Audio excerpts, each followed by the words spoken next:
একটি ঈগল প্রায় 70 বছর বাঁচতে পারে, কিন্তু এই দীর্ঘ জীবনে 40 বছর বয়সেই তাকে এমন একটা ভয়ানক সিদ্ধান্তের মুখোমুখি হতে হয় যা শুনলে আপনার গায়ের পশম শিউরে উঠবে। ঈগলের বয়স যখন 40 ছুঁই ছুঁই, তখন ঈগলের তীক্ষ্ণ নখগুলো নরম হয়ে যায়। শিকার ধরা তার জন্য অসম্ভব হয়ে পড়ে। তার বাঁকানো ঠোঁটটি ভোঁতা হয়ে বুকের সাথে আটকে যায়। ডানার পালকগুলো এতটা ভারী আর মোটা হয়ে যায় যে আকাশে ডানা মেলাই তার জন্য কষ্টকর হয়ে পড়ে। ঠিক এই মুহূর্তে ঈগলের সামনে মাত্র 2টি পথ খোলা থাকে। হয় সে ধুকে ধুকে মৃত্যুকে মেনে নেবে, না হয় এক যন্ত্রণাদায়ক পরিবর্তনের মাধ্যমে সে নিজের জীবন বাঁচানোর চেষ্টা করবে। ঈগল বেছে নেয় দ্বিতীয় পথটি। সে উড়ে যায় এক নির্জন পাহাড়ের চূড়ায়। শুরু হয় তার 5 মাসের এক রক্তক্ষয়ী সংগ্রাম। সে পাথরের গায়ে আশ্রে আশ্রে নিজের পুরানো ঠোঁটগুলো ভেঙে ফেলে। রক্তে ভেসে যায় চারপাশ। এরপর সে দিনের পর দিন অপেক্ষা করে নতুন ঠোঁট গজানোর জন্য।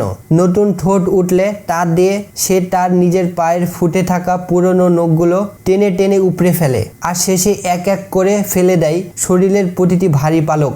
ভেবে দেখুন কতটা ভয়াবহ সেই যন্ত্রণা। কিন্তু এই 5 মাসের চরম কষ্টের পরে তার গজায় নতুন ঠোঁট, নতুন নখ আর শক্তিশালী ডানা। ঈগল আবারও নতুন শক্তিতে মেঘের উপর ডানা মেলে অর্জন করে আরও 30 বছরের এক নতুন জীবন।